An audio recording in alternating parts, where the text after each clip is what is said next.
È un motivo di orgoglio del nostro servizio. In tutte le occasioni in cui sono stati chiamati anche all'estero hanno sempre dimostrato di essere uno dei gruppi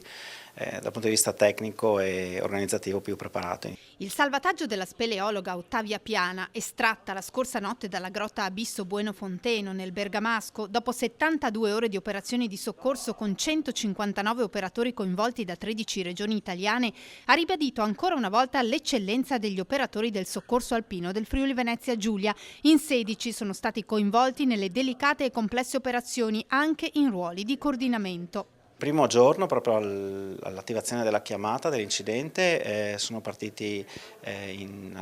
una prima squadra e poi a questa è stato dato il cambio da un'altra squadra che ha operato ieri,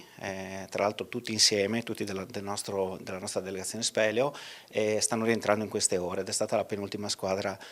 ad operare. C'è stato tanto Friuli Venezia Giulia nell'intera operazione, anche proprio a livello di coordinamento. Assolutamente, sia all'esterno, nell'organizzazione di tutta la parte tecnica ad opera di Giampaolo Scrigna, che è un nostro tecnico, istruttore nazionale e anche responsabile nazionale della scuola tecnici Speleo, e nella penultima parte, quindi tutta la giornata di ieri, dalla mattina fino a sera, il nostro delegato Speleo Paolo Manca che ha coordinato le operazioni della squadra. Questo incidente è successo durante un'attività di esplorazione, per cui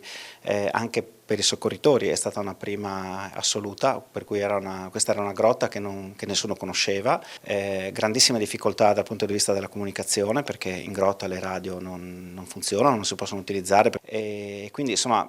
un intervento che si è rivelato una volta ancora estremamente complicato. L'eccellenza dei nostri soccorritori è determinata anche dalle palestre naturali in cui possono allenarsi alle missioni più difficili.